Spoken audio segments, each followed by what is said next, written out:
2-январь. Иса өлүмдү эмне кылды? Адам баласы бир ирет өлүп, андан кийин сотко келиши керек. Ошол сыяктуу эле көптөрдүн күнөөлөрүн өз мойнуна алыш үчүн Машаяк өзүн бир ирет курмандыкка берди. Ал эми экинчи ирет күнөөдөн тазалоо үчүн эмес, өзүн күтүп жаткандарды куткаруу үчүн келет. Еврейлер 9 бөлүм 27-28 аяттар. Исанын өлүмү күнөөлөрдү айкаш-жыгачка көтөрдү.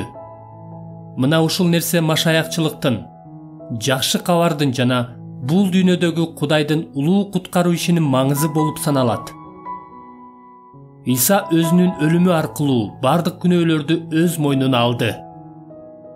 Ал өзүнө тиешелүү болбогон күнөөлөрдү мойнуна алды.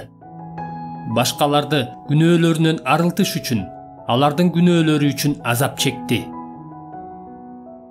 Муну сиз негизги көйгөй катары сезесизби же жокпу? Сиздин жашооңуздагы эң чоң көйгөйдүн жообу мына ушул. Күнөөлүү болгонубузга карабастан, Кудай менен мамилебизди кантип оңдой алабыз деген суроонун жообу бар. Ал жооп төмөнкүдөй. Көптөрдүн күнөөлөрүн өз мойнуна алыш үчүн Машаяк өзүн курмандыкка берди.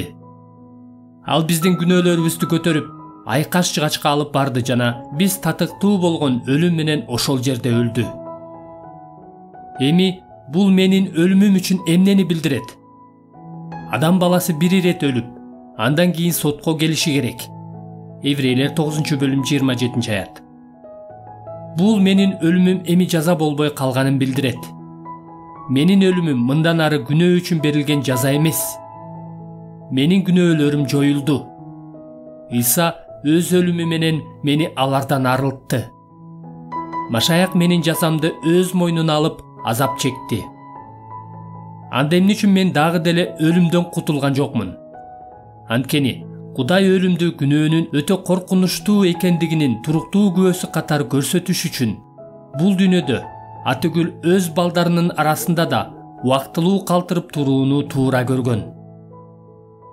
Биздин өлүмүбүз бул дүйнөдө күнөөнүн сырткы кесепеттери дагы эле бар экенин ачык көрсөтөт. Бирок өлүм мындан ары Кудайдын өз балдарына карата болгон каарын билдирбейт. Өлүм аркылуу биз түбөлүк жазага кабылбайбыз, толук куткарылууга ээ болобуз.